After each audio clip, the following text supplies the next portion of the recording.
Visakha steel plant అనేది ఆంధ్రుల sentiment అంశం. అందుకే స్టీల్ ప్లాంట్ పై చర్చ సమయంలో ప్రభుత్వాలు, పార్టీలు చాలా జాగ్రత్తగా డీల్ చేస్తుంటాయి. ఎన్నికల సమయంలో స్టీల్ ప్లాంట్ ప్రైవేటీకరణ జరగబోదు అని కూటమి హామీ ఇచ్చింది. ప్రస్తుతం ఎన్డీఏలో టీడీపీ కీలక భాగస్వామిగా ఉండటంతో విశాఖ స్టీల్ ప్లాంట్ ను నష్టాల ఊబి నుంచి గట్టెక్కించేందుకు ప్రయత్నం చేస్తున్నారు సీఎం చంద్రబాబు.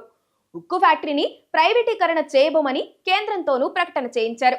అయితే ఫ్యాక్టరీని లాభాల బాట పట్టించేందుకు సీఎం చంద్రబాబు అనేక ప్రయత్నాలు చేస్తున్నారు. కేంద్రం కూడా సహకారం అందించింది. మొత్తం 12,000 కోట్లకు పైగా ఇచ్చింది.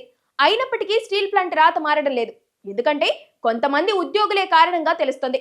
ప్రభుత్వం స్టీల్ ప్లాంట్ ప్రైవేటీకరణ కాకుండా చర్యలు చేపడుతుంటే అందుకు వ్యతిరేకమైన వాతావరణం నెలకొనడంపై చంద్రబాబు అసహనం వ్యక్తం చేస్తున్నారు.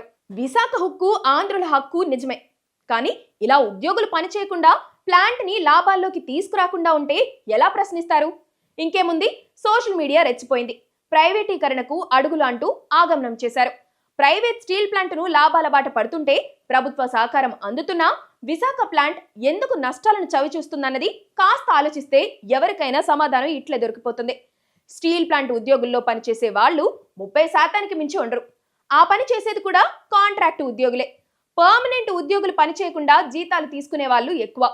అది కూడా ఎగ్జిక్యూటివ్ లెవెల్లో జీతాలు డ్రా చేస్తున్నారు. బయట యూనియన్ల పేరుతో రాజకీయాలు చేస్తుంటారు. వీరందరినీ స్టీల్ ప్లాంట్ సెంటిమెంట్ పేరుతో అలాగే వదిలేస్తే విశాఖ స్టీల్ ప్లాంట్ నష్టాల నుంచి బయటకొచ్చే అవకాశం లేదన్న అభిప్రాయం బలంగా వ్యక్తమవుతుంది.